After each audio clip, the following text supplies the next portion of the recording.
다 같이 일어나셔서 하나님께 예배하시겠습니다.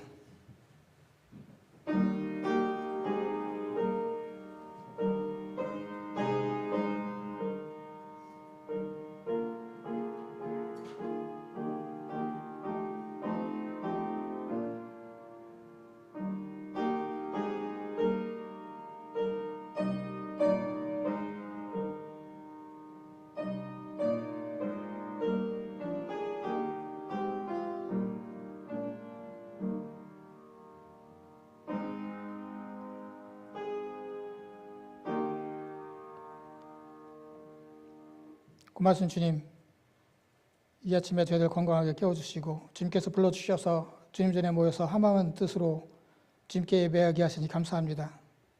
이 예배 주님께서 함께하고 계신 줄 믿사오니 함께 하신 주님께서 이 예배를 주관해 주시고 이 예배의 모든 영광을 홀로 받아 주시옵소서.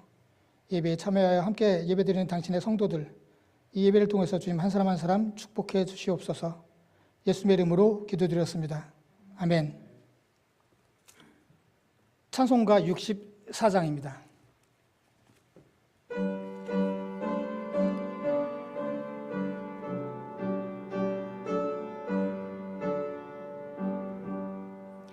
기뻐하며 경배하세 영광의 주 하나님, 주 앞에서 우리 마음 피어나는 꽃 같아 죄와 슬픔 사라지고 의심 구름 거치니 변함없는 기쁨의 주 밝은 빛을 주시네.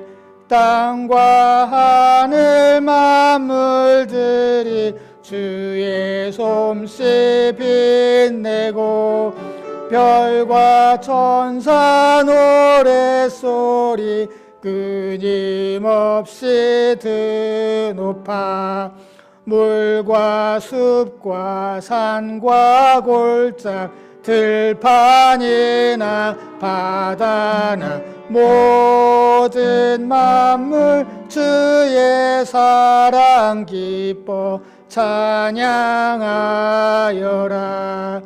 우리 주는 사랑이요 복의 근원이시니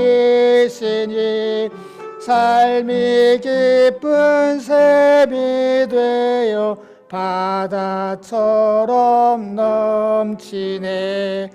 아버지의 사랑 안에 우리 모두 형제니 서로 사랑하게 도와 주시옵소서.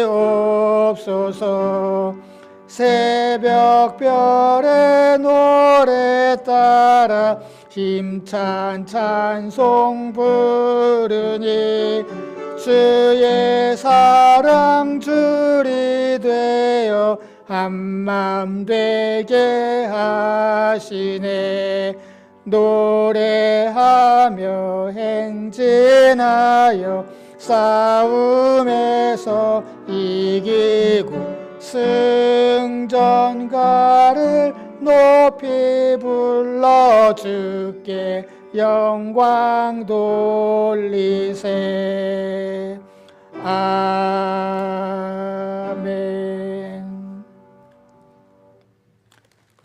교동문 81번입니다.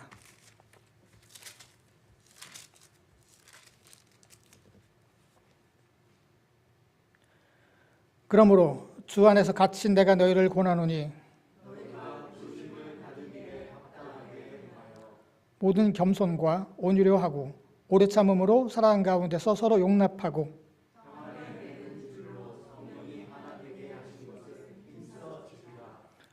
몸이 하나요 성령도 한 분이시니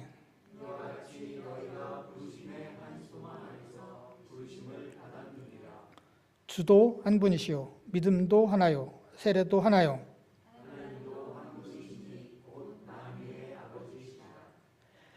만유 위에 계시고 만유를 통일하시고 만유 가운데 계시도다.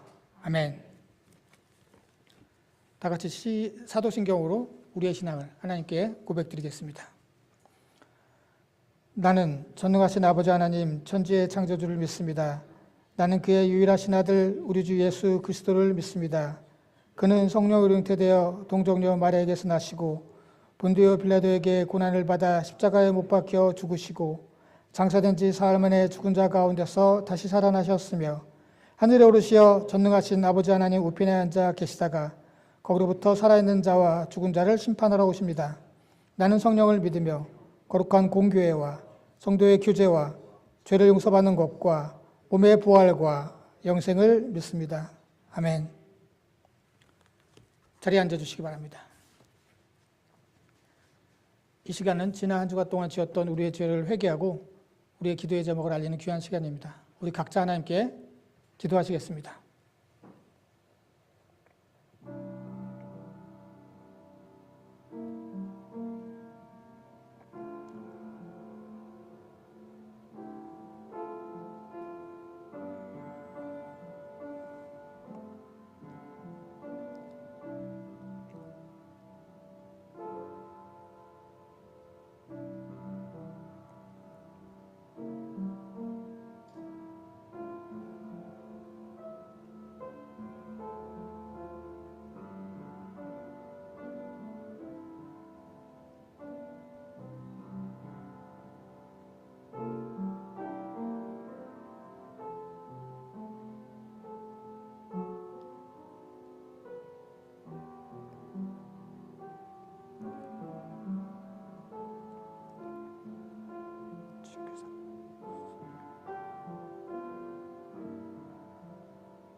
고마우신 주님 감사합니다. 지난 한 주간 동안도 저희들을 홀로 두지 아니하시고 저희들과 함께 동행하시며 저희들 지켜주시고 인도해 주시고 먹이시고 입히신 것 주님 감사를 드립니다.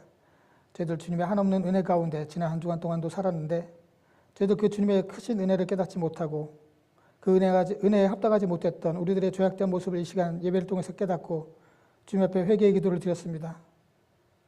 저희들을 불쌍히 여겨주시고 저희들을 용서해 주시옵소서. 또한 아버지 하나님, 저희들 이 시간 저희들의 기도의 제목도 어렸습니다. 우리들의 형편을 누구보다도 더 잘 아시고 우리들의 앞길을 모두 알고 계시는 주님, 주님께서 가장 선한 것으로 응답해 주시고 가장 선한 길로 인도해 주실 때 그 길과 응답의 방법이 우리의 생각과 다를지라도 선하신 주님만을 믿고 의지하는 저희들 되게 하여 주시옵소서. 또한 아버지 하나님, 저희들 이 시간 주님의 말씀을 드리려고 합니다. 주님 말씀해 주실 때 저희들에게 듣는 귀를 허락해 주시고 마음을 열어 주셔서 그 말씀이 저희들 마음밭에 떨어져서 열매 맺고 우리를 변화시키는 귀한 능력의 말씀 되게 하여 주시옵소서. 예수님의 이름으로 기도드렸습니다. 아멘. 찬송가 370장입니다.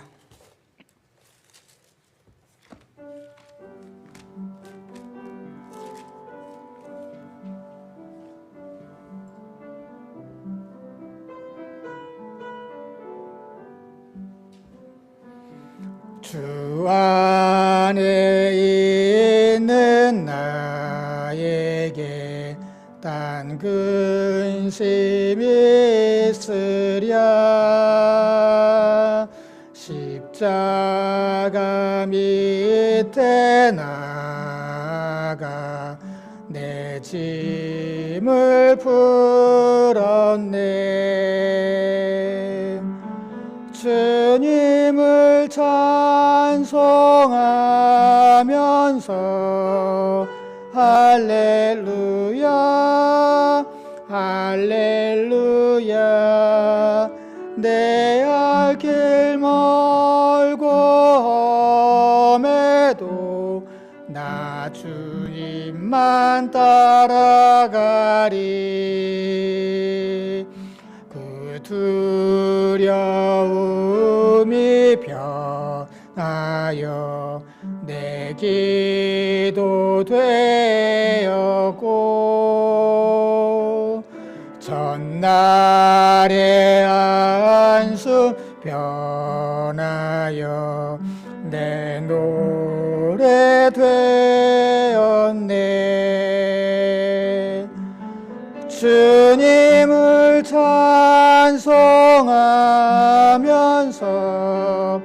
할렐루야 할렐루야 내 앞길 멀고 험해도 나 주님만 따라가리. 내 주는 자비하셔서 늘 함께 계시고 내 궁핍함을 아시고 늘 채워주시네.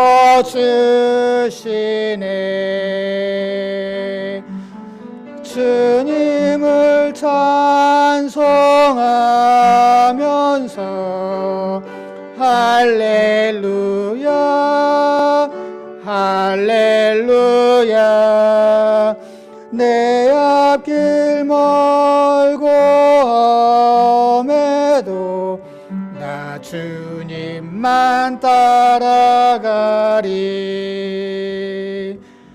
내 주와 맺은 언약은 영불변하시니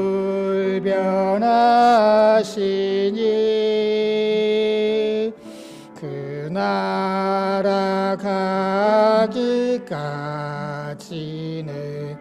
늘 보호하시네.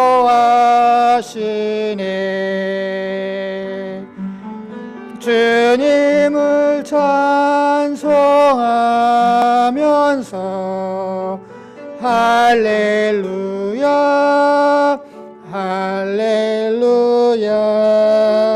내 앞길 멀고 험해도 나 주님만 따라가리. 아멘.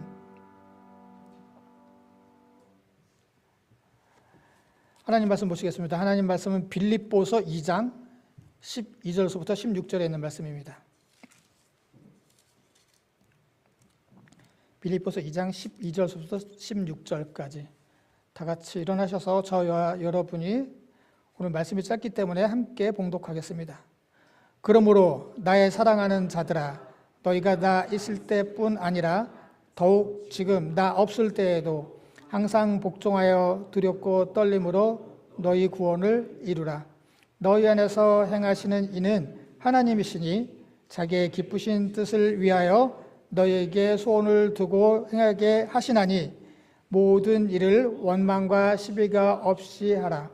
이는 너희가 흠없고 순전하여 어그러지고 거스르는 세대 가운데서 하나님의 흠없는 자녀로 세상에서 그들 가운데 빛들로 나타내며 생명의 말씀을 밝혀 나의 다름질이 헛되지 아니하게 하고 수고도 헛되지 아니하므로 그리스도의 날에 내가 자랑할 것이 있게 하려 함이라. 아멘. 자리에 앉아주시기 바랍니다.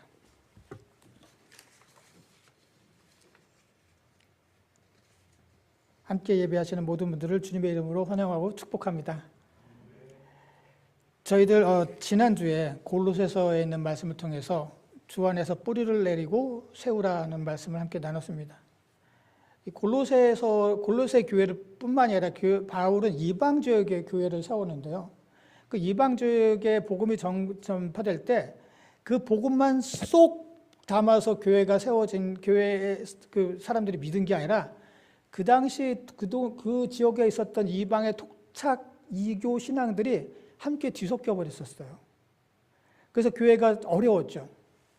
뭐 유대주의가 들어오고 특히 골로새 교회는 골로새 교회가 세워지기 한참 전에 그 안티오쿠스 3세라고 하는 시리아의 왕이 많은 유대인들을 그 지역으로 이주시켰거든요. 그래서 유대 율법주의와 또 그 지역에 있던 어떤 토착 어떤 신앙과 이런 것들이 섞여서 이게 기독교와 이렇게 짬뽕이 되어버렸어요. 그때 바울이 골로새서를 통해서 강조했던 것은 바른 믿음이었습니다. 바른 믿음. 저희도 마찬가지죠. 우리나라도 기독교가 처음 한국에 들어왔을 때 기독교의 복음만 싹 뽑아서 우리가 믿었으면 참 좋았을 텐데 우리나라 그 당시에 무속신앙이 있었거든요. 그 무속신앙이 소위 말하는 병을 고치고 복을 가져다 준다는 그런 무속신앙이 기독교에 들어오면서 기독교가 다분히 기복적으로 그리스도의 십자가보다는 좀 기복적으로 그리고 또 치병, 병을 고쳐준다라고 하는 것이 강조가 되었죠. 물론 그 당시에는 그러므로 말미암아서 기독교가 많이 우리나라에서 성장하게 되었어요. 왜냐하면 그 당시 사람들이 아파도 병원에 갈 수도 없었고 그것도 못 먹고 못 입던 시절에 교회 가면은 병도 낫는데 또 복을 주신대라고 하니까 교회에 많은 사람들이 오게 되고 또 우리나라의 어떤 그 한국 교회가 성장하게 되는 계기가 되었죠. 하지만 이제는 한국 교회가 양적이 아니라 질적으로 성장할 때요. 그러려면은 정말 바른 믿음이 중요하거든요. 늘 말씀드리지만 신앙은 우리가 이게 속도가 아니라 방향입니다. 예전에는 무조건 빨리만 가면 돼, 무조건 열심히 믿어야 돼라고 얘기했지만 지금은 이제는 우리가 제대로 가고 있나? 내가 빨리는 가고 있는데 제대로 가고 있나를 살펴봐야 돼요. 우리가 빨리 간다고 목적지에 빨리 도달하는 게 아니거든요. 빨리 엉뚱한 방향으로 가면요, 목적지에 도달할 수가 없어요. 그러나 정확한 방향으로 우리가 간다면은 목적지에 도달할 수가 있죠.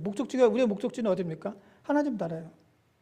우리가 바른 믿음으로 바르게 우리가 신앙생활을 할 때 우리가 목적지에 도달할 수가 있다는 것이죠.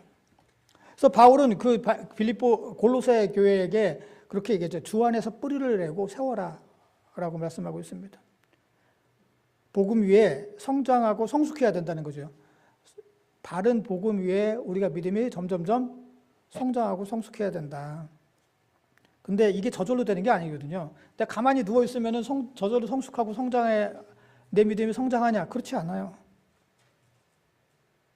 노력과 관리가 필요합니다. 믿음은 저절로 가만히 있는데 성장하지 않거든요. 오늘 저희들 말씀 12절의 말씀을 보면은 그러므로 사랑하는 자들아 너희가 나 있을 때는 아니라 더욱 지금 나 없을 때에도 항상 복종하여 두렵고 떨림으로 너희 구원을 이루라 라고 말씀하고 있어요. 너희 구원을 이루라.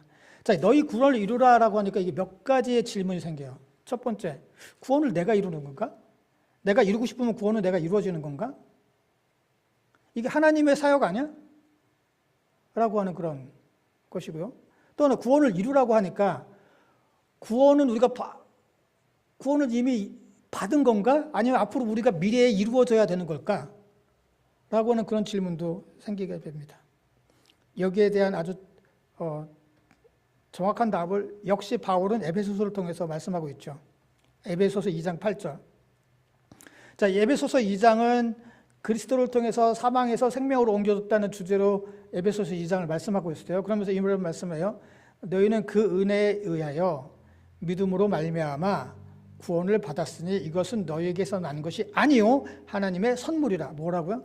하나님의 선물. 우리가 구원은 내가 이루는 게 아니에요. 하나님께서 주시는 선물이에요. 구원은 내가 이루는 것이 아니라고 하는 것이죠. 그런데 왜 오늘 말씀에서는 구원을 내가 스스로 이루는 것처럼 너희의 구원을 이루라라고 말씀하고 있을까? 내가 이루고 싶으면 이루어지는 걸까, 구원이? 그것은 구원이 내가 노력해서 이루어진다는 것이 아니라 우리가 하나님의 은혜에 내가 믿음으로 응답할 때 구원은 이루어지는 것이거든요. 주어지는 것이거든요. 그러니까 하나님께서 예수 그리스도를 통해서 모든 사람들에게 구원의 소망을 주셨어요. 이것을 요한 웨슬리 표현으로 하면 선제 은총이라고 해요. 모든 사람들에게 한 명도 빼놓지 않고 모든 사람들에게 그리스도의 은혜와 사랑이 미쳤어요. 그런데 그 은혜와 사랑에 나는 예수를 안 믿을 거야 라고 믿음으로 응답하지 않으면 우리가 구원을 이룰 수가 없어요. 내가 불신앙 가운데 살고 죄악 가운데 살면은 우리가 구원을 이룰 수가 없어요. 그러나 내가 주를 나의 구주로 영접하겠습니다. 믿음으로 응답하고 말씀대로 살아가면은 우리가 구원을 이룰 수 있는 것이죠. 그래서 너희가 구원을 이루라라고 하는 것은 우리가 구원을 만들어 간다는 게 아니라 그런 그 복음의 믿음으로 응답하라고 하는 그런 말씀이기도 합니다. 그럼 또 한편으로 아까 말씀드렸듯이 그럼 구원을 받았다는 건가? 아니면은 앞으로 구원이 이루어진다는 것일까? 아까 다시 에베소서 2장을 보면 너희들이 구원을 받았다라고 말씀하고 있죠. 이미 구원을 받았어요. 여러분이 진정으로 예수를 믿는다면은 여러분들은 이미 구원을 받았어요. 받을 것이다가 아니라 받았다라고 말씀하고 있죠. 그런데 구원을 받은 것은 그것으로 끝나는 게 아니에요. 그게 바로 시작점이에요. 내가 예수를 믿고 내가 구주를 영접했어요. 그러면 이제 우리는 믿음으로 구원을 받는데 그게 끝이 아니에요.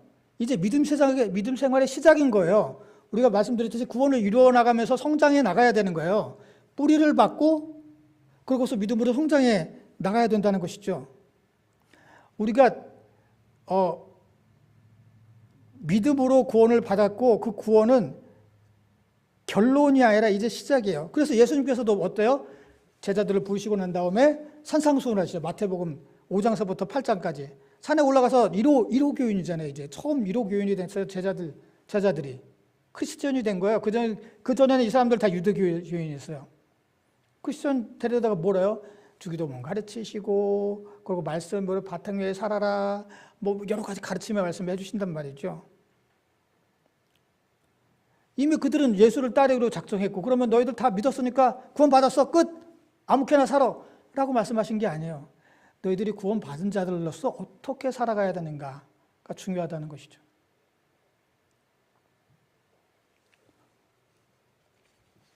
구원을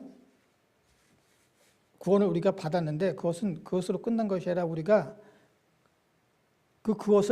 구원을 받은 것을 우리가 이제 잘 성장시켜야 된다는 것이죠. 그런데 우리가 받은 구원을 그대로 방치하고 그냥 그래 난 이제 구원을 받았으니까 끝이라고 생각하고 우리가 구원에 정말 아까 말씀드렸듯이 구원을 이루어가지 않고 그냥 가만히 아무것도 나태한 삶을 산다면은 그럼 망쳐져요. 우리의 신앙은 망가져요. 제가 예전에도 말씀드렸듯이 꽃밭을 망가뜨리는 가장 쉬운 방법. 그냥 두는 거예요. 관리 안 하고 그냥 두면은 잡초 생기고 꽃은 시들고 여러 가지 뭐 그냥 엉망진창이 되죠. 나중에는 이게 꽃밭인지 잡초밭인지 알 수가 없어져요. 우리의 신앙도 마찬가지입니다. 우리 신앙도 관리를 해야지 그렇지 않고 그냥 난 예수를 믿었으니까 끝 그것으로 하고서 관리하지 않으면 그래서 우리의 신앙은 망가지게 돼 있어요. 그래서 사실은 오늘 그 12절에 구원을 이루어라 라고 하는 그 단어는 원래는 이게 헬라어로 뭐 이게 단어가 길지만 기본형은 에르곤이야. 에르곤이 뭐냐 하면은 오늘 이제 바울도 뒤에서 다름질하는 것을 비유로 두는데 그 당시 올림픽 선수들이 올림픽을 위해서 출전을 위해서 열심히 애쓰고 훈련하는 것, 연습하는 것. 그래서 에르곤이라고 해요. 근데 그 단어를 썼어요. 오늘 너희 구원을 이루라. 그래서 여러분들 영어 성경을 보시면 알 거예요. 영어 성경은 다 운동으로 번역해서 workout. 모든 성경이 NIV도 그렇고 킹제임스 버전도 그렇고 NRSV도 그렇고 ASV도 그렇고 다 workout. 운동으로 번역했어요. 너의 구원을 노력해라, 훈련해라 라는 뜻으로 번역을 했어요. 그리고 이게 현재 명령형이에요. 현재니까 지금 계속 우리는 늘 현재를 살아요. 과거를 살 수 없어요. 미래를 살 수 없어요. 우리는 항상 현재만 살아요. 죽을 때까지. 그러니까 현재형이라는 것은 무슨 뜻이냐? 지금 현재 네가 사는 동안에 계속해서 관리하고 훈련을 해야 된다는 것이죠. 우리가 육체적인 건강을 위해서 운동을 하죠. 저도 운동을 합니다. 운동하면은 뭐 여러 군데를 다 운동을 해야 돼요. 어떨 때는 뭐 팔 운동도 하고 어깨 운동도 하고 뭐 허벅지 근육도 운동하고 종아리도 운동하고 뭐 한단 말이죠.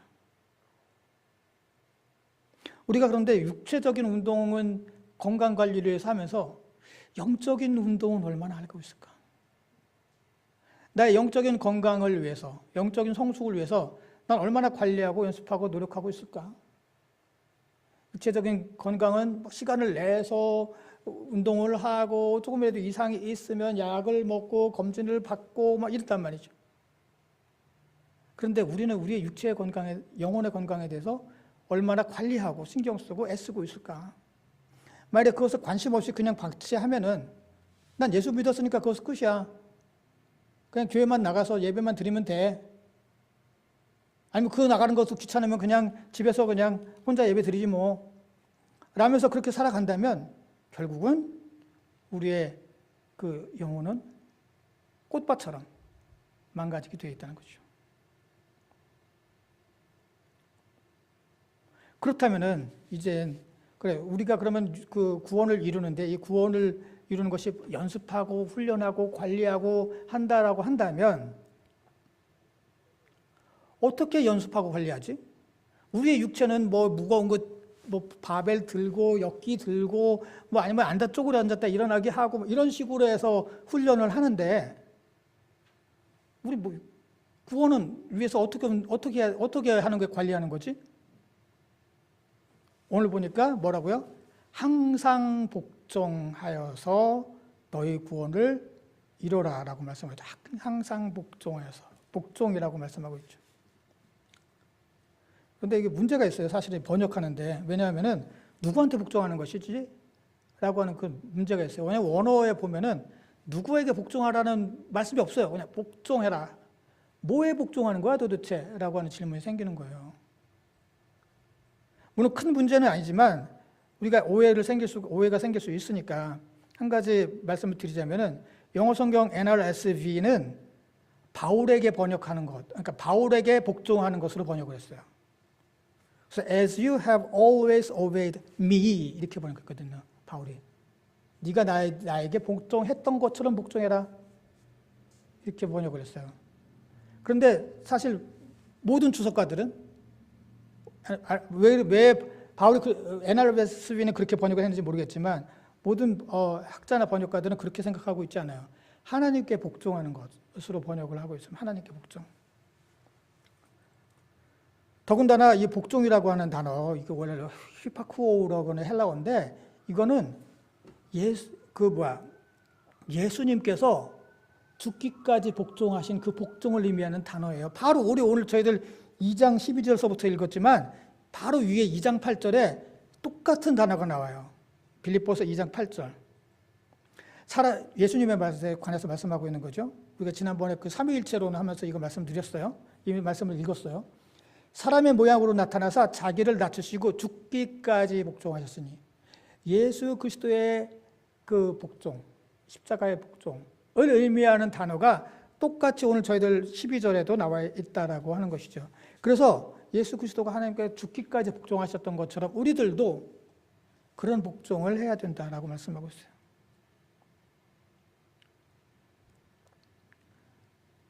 요즘은요, 그 어느 때보다도 말씀을 접하는 게 쉽죠. 예전에는 말씀을 드리려면요, 뭐 예배를 드리거나 아니면 뭐 예전에 또 이렇게 뭐 특별 집회 같은 거 부흥회도 있고 막 사경회도 있고 그런 거 있었거든요. 그런 집회에 가서 뭐 말씀을 듣고 그랬어요. 어쩔 때는 막 예배당에 꽉 차서 막 뒤에 서서 듣기도 하고 그랬던 기억이 나는데 어렸을 때 저는.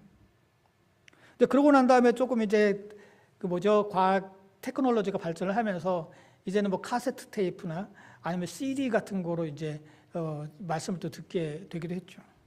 근데 이제는 아예 그런 것도 필요 없어요. 그냥 핸드폰만 그냥 누르면은 아무 때나 어디서나 우리가 말씀을 들을 수가 있습니다. 뭐 컴퓨터로 들을 수도 있고요. 핸드폰으로 들을 수도 있고요. 그런데요, 우리가 말씀을 이제는 세대가 변해서 아무 때나 들을 수 있지만 나의 복종을 핸드폰이나 컴퓨터가 대신할 수가 없어요. 말씀을 핸드폰이나 컴퓨터로는 들을 수는 있지만 복종은 핸드폰이나 컴퓨터로 대신할 수가 없어요. 나의 복음을 다른 이가 대신할 수 없어요. 나의 복종을 다른 이가 대신할 수 없어요. 나의 복종으로 어떻게 해요? 나의 구원을 이루어가는 거예요. 계속 말씀드리지만 행위로 구원받는 게 아니에요.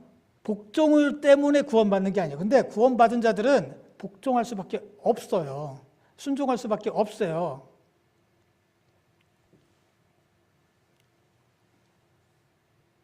우리가 마태복음에 보면은 10처녀의 비유가 나오잖아요. 거기서 10처녀가 중에 5처녀는 기름이 없었고 많이 넉넉하게 준비되지 못했고 나머지 5처녀는 기름이 넉넉히 준비됐어요.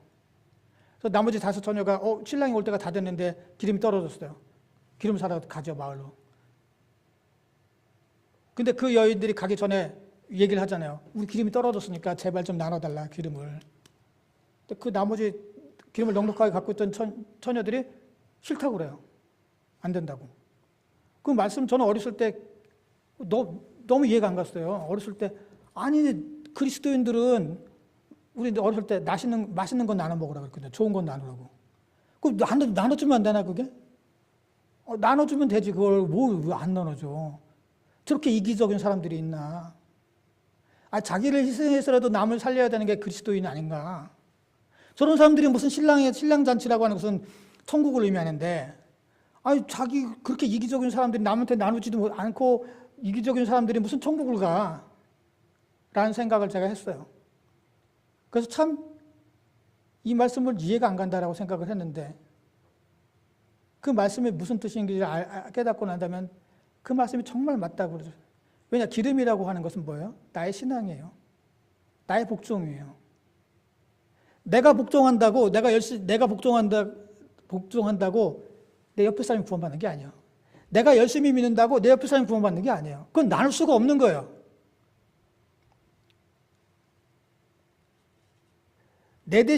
누가 내 대신 운동한다고 해서 내가 건강해져요? 아니거든요. 이 사람이 열심히, 너를 위해서 내가 열심히 운동할게. 열심히 운동해. 그렇다고 막 내가 근육이 생겨요? 아니거든요. 그 사람 운동한 그 사람이 근육이 생기고 그 사람이 살이 빠지고 그 사람이 건강해지는 거예요. 우리 신앙도 마찬가지입니다. 나를 위한 운동은 내가 해야 되듯이 구원을 위한 복종은 내가 해야 되는 거예요. 그건 나눌 수가 없는 거예요. 내가 기름이 넉넉하다고 해서 내가 반 떼어서 너 줄 테니까 너 그거로 네가 구원에 이르러 너 아무것도 복종 안 했지만 대신 월차 그냥 가 공짜로 그럴 수가 없다는 거죠.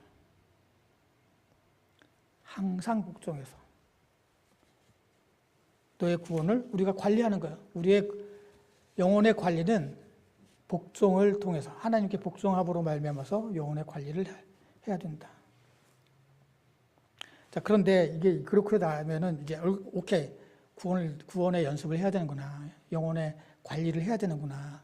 영혼의 관리는 이렇게 막 육체적 운동처럼 막 이렇게 바벨을 들고 역기를 들고 하는 게 아니라 그래, 복종을 통해서 하는 거구나. 그런데 아까 말씀드렸듯이 오늘 에베소서 2장 8절에 있는 것처럼 이 복종은 예수님의 십자가의 죽으심의 복종을 의미하는 단어거든요. 그러면 우리는 좀 당황해요. 왜냐하면 그래, 복종을 할 텐데 어떻게 그리스도의 십자가의 죽으심 같은 복종을 해? 적당히 복종을 하겠는데 말이지. 적당한 복종을 하겠는데 그리스도의 십자가의 죽으심 같은 그런 복종은 좀 부담스러워요. 내가 과연 그런 복종을 할 수 있을까? 그건 예수님이시니까 가능한 거지. 우리같이 평범한 사람이, 나약한 사람이, 힘도 없는 사람이, 무지한 사람이 어떻게 그리스도의 복종 같은 그런 복종을 할 수가 있을까? 라는 생각이 듭니다. 거기에 대한 답이 바로 오늘 13절이죠. 원래 13절에는 원래 원어로 가르, 왜냐하면 이라고 시작을 해요. 아마도 여러분들 영어 성경을 갖고 계신 분들은 다 영어 성경을 처음에 for, 왜냐하면으로 시작을 해요. 영어 성경. 자, 근데 우리나라는 빠졌어요. 그 단어가. 너희들이 이렇게 복종을 이루는데 그렇게 할 수 있어. 왜냐하면 13절에 뭐라고요? 너희 안에서 행하시는 이는 하나님이시기 때문이라는 거예요. 내가 노력해서 내 힘으로 열심히 해서 되는 게 아니라고요. 우리 계속 말씀드리지만. 난 오늘부터 열심히 예수 믿고 열심히 진짜 완벽하게 살 거야. 결심으로 되냐? 그게 아니에요. 우린 야약하고 어리석기 때문에 안 돼요. 그래서 우리는 기도가 필요하고, 그래서 우리는 회개가 필요하고, 그래서 하나님을 의지하는 것이 필요한 거죠. 하나님께서 우리가 하나님께 복종할 수 있도록 하나님께서 일하시고 있다는 거예요. 여기서 하나님께서 행하시다라고 얘기했지만 이게 원래 헬라어로 에네르게오, 이게 에네르기라고 하는 말이거든요. 에너지. 에네르게오에서 에너지라는 말이 나왔어요. 뭐예요? 에너지는 뭐예요? 힘이잖아요. 원동력, 힘. 하나님께서 우리 안에서 그렇게 할 수 있도록, 복종할 수 있도록 하나님께서 우리에게 힘을 주세요. 내가 무슨 일을 할 때 못하는 일들이 있단 말이죠. 혹시라도 밥을 해야 되는데 나 밥할 줄은 몰라. 근데 진짜 우리나라 한식의 최고의 요리사가 나에게 걱정하지 마, 내가 도와줄게. 밥할 수 있겠어, 없겠어요? 하죠, 당연히. 내가 자동차가 고장이 났어. 근데 세계 최고의 자동차 정비사가 너 고쳐줄게. 내가 옆에서 너 도와줄게. 내가 힘이 돼줄게. 내가 어려울 때 내가 얼마든지 너 물어만 봐. 도움만 청해. 내가 해줄게. 도와줄게. 고칠 수 있겠어, 없겠어요? 고치죠. 하나님께서 우리에게 우리 안에서 그렇게 복종할 수 있도록 행하신다는 거예요. 복종할 수 있도록. 이제 여기 또 질문이 생겨요, 그러면. 그럼 복종하지 않는 것은 내 책임이 아니라 하나님 책임이네? 왜냐면 하나님께서 안에서 내가 복종할 수 있도록 나를 만드신다는데, 행하신다는데, 내가 막 복종을 안 해. 그럼 하나님께서 내 안에서 행하지 않았기 때문에 복종을 안 한 거 아닌가? 하나님께서 행하시면 내가 자동적으로 복종하게 되겠지. 근데 하나님께서 행하지 않기 때문에 나는 복종을 안 하는 거야. 이렇게 생각을 할 수도 있습니다. 그런데요, 하나님은 우리를 로봇으로 만들지 않으셨어요. 난 복종 안 해. 하는데 하나님께서 억지로 막 복종하게 해서 우리를 막 무슨 리모컨으로 조종하듯이 복종하게 억지로 만드시는 분이 아니라고 하는 거죠. 아까 말씀드렸듯이 하나님께서는 우리에게 자유의지를 주셔서 우리가 선택할 수 있게 하셨어요. 네가 믿음으로 응답할 거냐? 응답하지 않을 거냐? 내가 믿음으로 순종할 거냐? 순종하지 않을 거냐? 오늘 아침에 교회에 올 거냐? 말 거냐? 예배를 드릴 거냐? 말 거냐?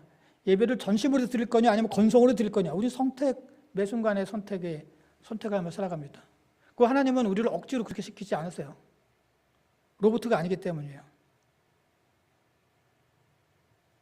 우리가 하나님을 의지할 때 하나님께서 그렇게 할 수 있도록 힘을 주시는 거죠.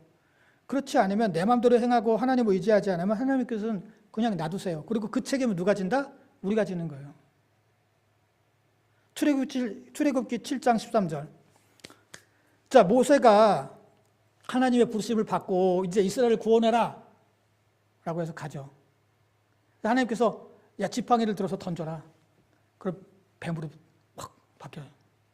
모세가 싹 바뀌었어요. 모세가 던졌어요. 바로 앞에서. 그때 뱀으로 바뀌어요.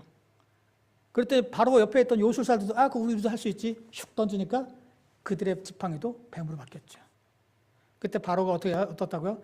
바로의 마음이 완악하여 그들의 말을 듣지 아니 여호와의 말씀과 같더라.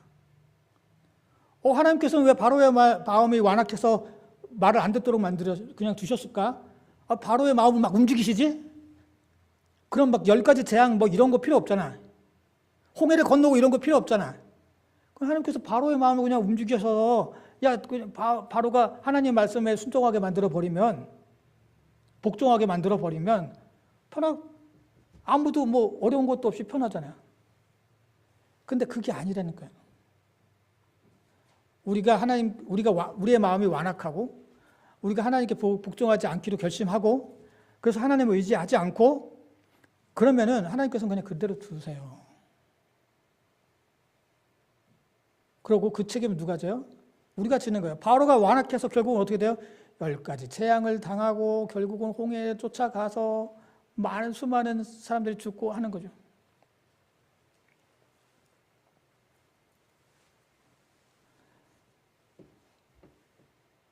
우리가 하나님을 의지할 때 하나님께서 우리를 복종할 수 있도록 도우신다는 거예요. 그래서 시편 37편 5절에서는 내 길을 여호와께 맡겨라. 그를 의지하면 그가 도우시고, 여기 전제가 있잖아요. 그를 의지하면 그가 도우신다. 바꿔 말하면 뭐예요? 의지하지 않으면 안 도우시는 거예요. 그래서 돕다라고 하는 뜻. 아주 에제르, 히브리어로 에제르. 내가 할 수 있는 일을 잘할 수 있도록 돕는다는 뜻이 아니라 내가 이미 할 수 있어. 근데 옆에서 그냥 조수 노릇해가지고 도와주는 것. 그게 아니라 내가 할 수 없는 걸 할 수 있도록 하게 만드는 도움을 히브리어로 에제르라고 하는데 여기서 그 단어가 쓰였어요. 난 할 수 없어. 하나님의 도우심이 없으면 난 내가 스스로 할 수가 없어. 지혜도 부족하고 힘도 부족하고 여러 가지로 부족해. 그러나 내가 하나님을 의지하면 그것을 할 수 있도록 하나님께서는 도우신다. 시편 37절 5절에 말씀하고 있어요.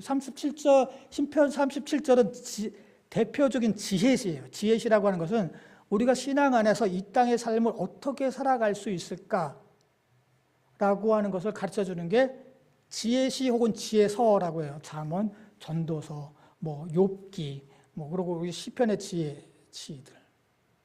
그러니까 우리가 이 땅에 살아가면서 우리가 어떻게 주님의 뜻을 이루며 살아갈 수 있을까? 너는 못해. 하지만 네가 하나님을 의지하면 하나님께서 너를 할 수 있도록 도와주셔. 라고 시편에서 말씀하고 있는 것이죠. 그리고 오늘 중요한 거 있죠? 이렇게 복종하는 거, 하나님께서 행하시는 이유는 목적이 있어요. 자기의 기쁘신 뜻을 위해서 하나님께서 그렇게 행하시는 거예요. 누구의 뜻? 하나님의 기쁘신 뜻을 이루는데 목적이 있어요.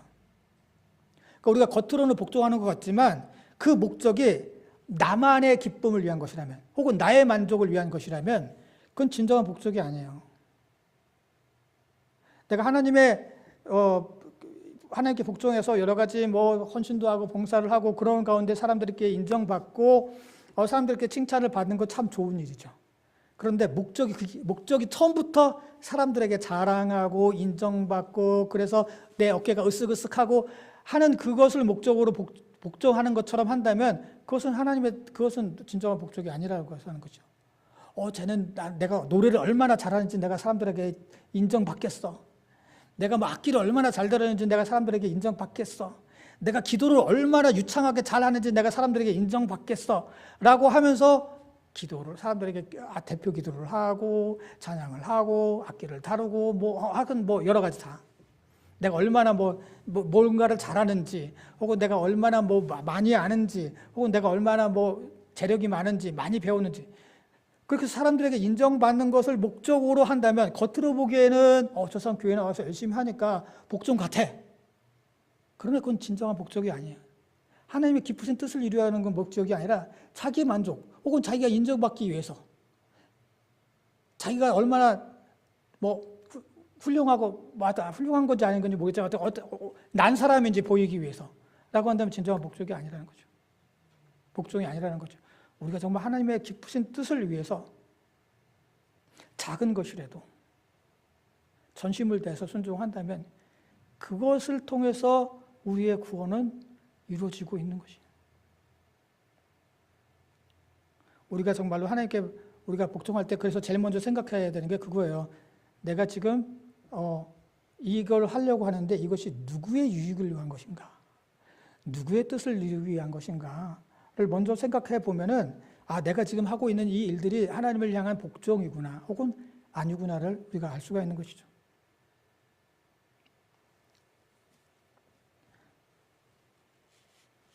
자, 그래서 복종함으로 우리가 우리의 구원을 엑서사이즈 혹은 워크아웃 하는 것은 하나님과 나와의 관계죠.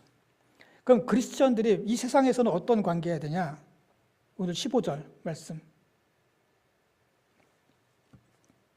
이는 너희가 흠이 없고 순전하여 어그러지고 거스르는 세대 가운데 하나님의 흠 없는 자녀로 세상에서 그들 가운데 빛들로 나타낸다.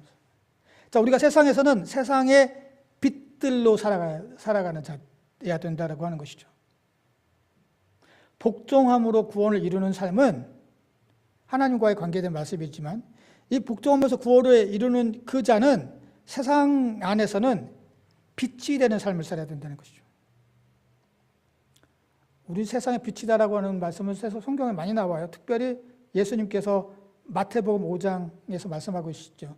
아까 말씀드렸듯이 제자를 삼으신 후에 이제 제자들을 이로 그리스도인들이 된 그 제자들을 데리고 산상에 올라가 있어서 산에서 긴 말씀을 가르치세요. 우리 이걸 산상수훈이라고 하죠. 소위 오리엔테이션을 하는 거예요. 오리엔테이션. 너희들 이제 1호 교인 됐으니까 새신자 교육할게, 오리엔테이션 할게 하면서 가르쳐 주시죠. 마태복음 5장 14절, 15절.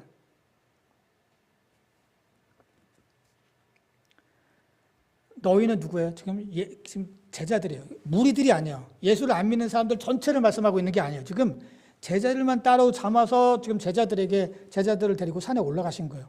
그 제자들을 앞에 이제 앉혀 놓으시고 말씀하고 있는 거예요. 너희들은 믿는 자들이죠. 다시 말해서 세상의 빛이다.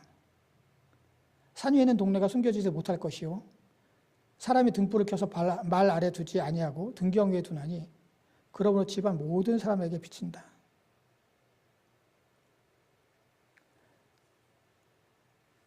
우리가 이 세상은 우리가 하나님께 복종하지 못하게 하고 빛으로 살지 못하게 해요. 그래서 이 세상은 아까 오늘 그 말씀에서 말하는 것처럼 어그러지고 거스르는 시대예요. 그렇게 지금 이런 삶을 세상에서 세상 가운데 우리는 살아가고 있어요. 하지만 우리도 똑같이 어그러지고 거스러지면 안 된다는 것이죠. 우리는 그 가운데서도 세상에 빛된 삶을 살아야 돼요.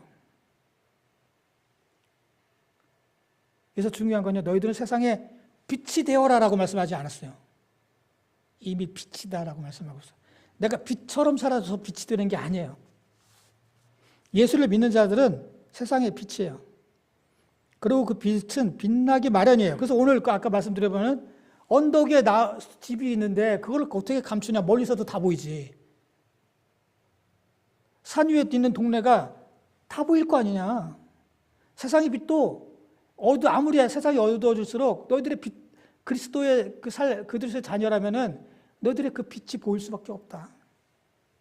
이라고 하는 것이죠. 빛은 감출 수가 없어요. 빛나지 않는 빛이 있을까요? 세상에 빛나지 않는 빛이 있나요? 말도 안 되는 거죠.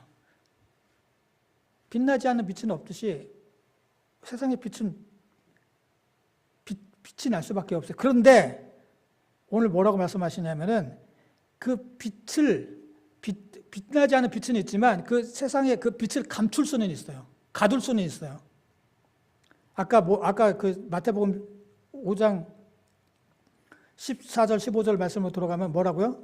사람이 등불을 켜서 여기서 말이라고 하는 것은 미리주, 대박을 말해. 우리는 한 말, 두 말, 세 말 옛날에 쌀 살고 콩 살 때 했어요. 대박 같은 거예요. 그거를 등불을 켜가지고 그걸 덮어놓으면은 빛이 안 나죠. 덮어놓는다는 게 무슨 뜻이냐? 그리스도인임을 감추며 살아가는 것이에요. 베드로가 그랬거든요. 베드로가 예수님 잡혔을 때, 난 저 사람하고 아무 상관없습니다. 라고 말했어요. 우리들도 세상에 살아가면서 예수 그리스도인이라 믿는 자라고 하면서 그리스도인인 것을 감추면서 그리스도인 아닌 것처럼 그냥 불신자들처럼 살아간다면 그거는 우리의 빛을 그냥 대박으로 이렇게 덮어놓은 거예요. 근데 이 대박으로 덮어놓으면요, 빛이 감춰지는 것뿐만 아니라 나중에 어떻게 돼요? 빛이 죽죠. 산소가 공급이 안 되니까. 그러니까 우리가 세상의 빛이라고 하면서 나의 그 그리스도의 빛을 내가 세상에 비추지 않고 그냥 대박으로 덮어놓고 아까 말씀드렸듯이 훈련도 안 하고 그냥 방치한 채로 살아가면은 결국은 이 빛은 가두어지는 것을 넘어서 아예 빛이 꺼지고 만다. 세상이 어두울수록 구별된 삶으로 빛을 비춰야 됩니다. 빛을 비춘다는 것은 그리스도를 닮아가는 것이고 사람들을 그 빛으로 말미암아 그리스도께 인도하는 삶이죠.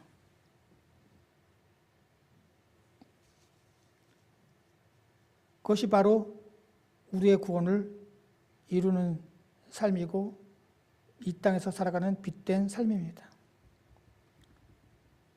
결론적으로 말씀드리겠습니다. 모든 사람들은 예수 그리스도를 통해서 하나님의 은혜를 받았습니다. 그러나 그 은혜에 믿음으로 응답한 자들만이 구원을 받습니다. 예수 그리스도를 영접해서 믿음으로 응답한 자들은 이미 구원을 받았습니다. 그러나 그것으로 끝난 것이 아닙니다. 그것으로 다 된 것도 아닙니다.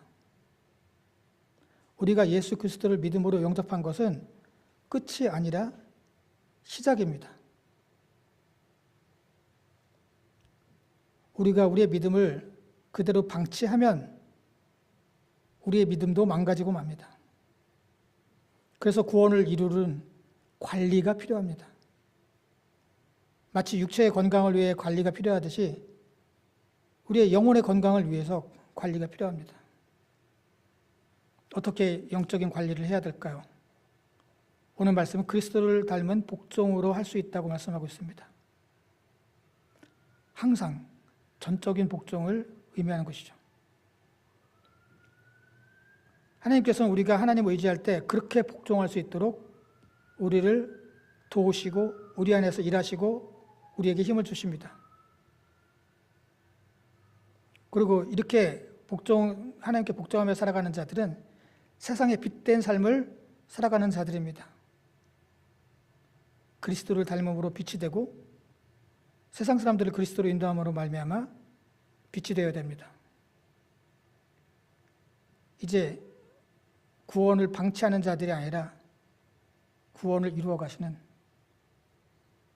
저와 여러분 모두가 되시기를 주님의 이름으로 기원합니다.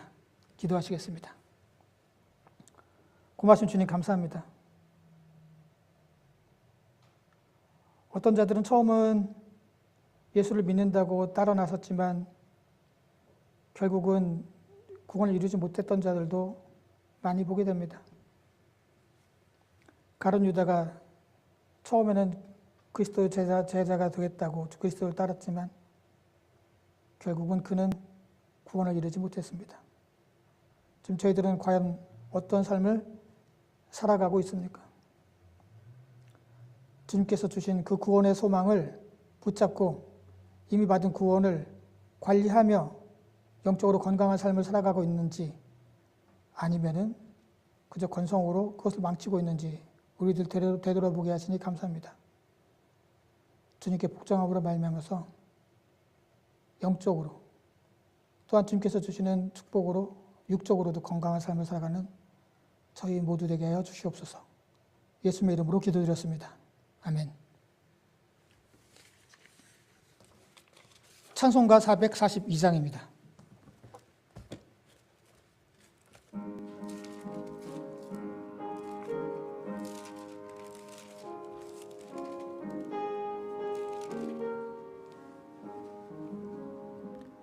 저 장미꽃 위에 있을 아직 맺혀 있는 그 때에 귀에 은은히 소리 들리니 주 음성 분명하다. 주님 나와 동행을 하면서 나를 친구 삼으셨네. 우리 서로 받은 그 기쁨은 알 사람이 없도다. 그 청한 주의 음성 우는 새도 잠잠케 한다. 내게 들리던 주의 음성이 늘 귀에 쟁쟁하다. 주님 나와 동행을 하면서 나를 친구 삼으셨네. 우리 서로 받은 그 기쁨은 알 사람이 없도다. 밤 깊도록 동산 안에 우리와 함께 있으려 하나. 괴로운 세상에 할 일 많아서 날 가라 명하신다. 주님 나와 친구 삼으셨네. 우리 서로 받은 그 기쁨은 알 사람이 없도다. 아멘. 바치는 걸 위해서 기도하시겠습니다. 고마우신 주님, 감사합니다. 우리를 위해서 죽으셔서 우리를 대속해 주셨을 뿐만이 아니라 지금도 살아계셔서 우리와 동행하시며 우리를 필요로 하시고 우리를 채워주시는 주님의 모든 은혜에 감사를 드리며 주님께서 저희들에게 맡기신 것 중 일부를 특별하게 구별해서 주님께 예물로 바칩니다. 주님, 이 예물 기뻐 받아주시고 주님 뜻대로 사용해 주시옵소서. 이 예물을 바친 손길을 주님 기억해 주셔서 이 땅에서 구원을 이루며 살아가는 동안에 도우시고 축복하시는 주님의 놀라운 은혜를 체험하고 누리고 나누며 살아가는 당신의 성도들 되게 하여 주시옵소서. 예수님의 이름으로 기도드렸습니다. 아멘. 인사와 간구 시간입니다. 주변 분들과 인사 나누시기 바랍니다.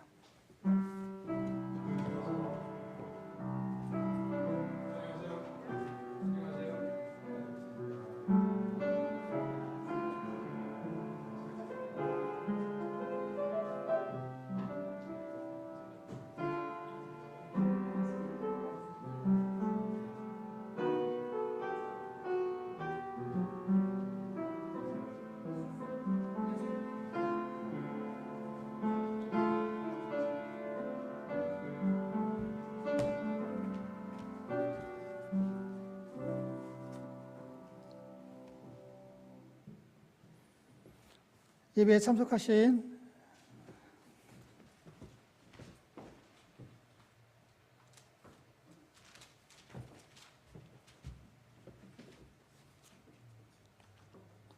우리 예배에 참석하신 모든 분들을 주님의 이름으로 환영합니다. 우리 예배에 함께 참석하신 분들이 있는데 우리 석진이 성도님 그리고 오현미 성도님이십니까?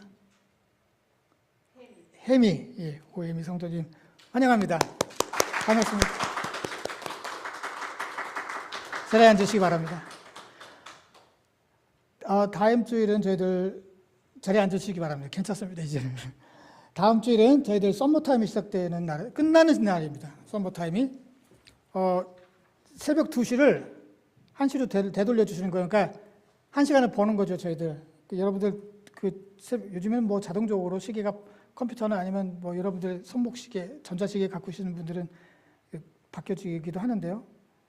만일에 새벽 이거 안 돌려놓으시면 예배 시간 1시간 일찍 오십니다. 뭐 일찍 오셔도 뭐 저야 좋겠지만 여러분들 시간을 정확히 맞춰주셔서 시간에 착오 없으시기를 바랍니다. 우리 다른 광고 말씀 없으시면 다 같이 일어나셔서 찬송가 430장 찬송하신 후에 축도로 예배 마치겠습니다.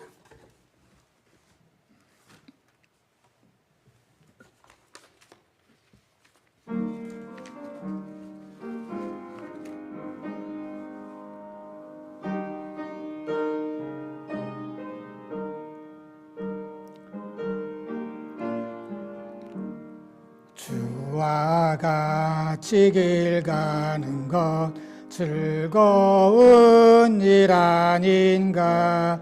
우리 주님 걸어가신 발자취를 밟겠네.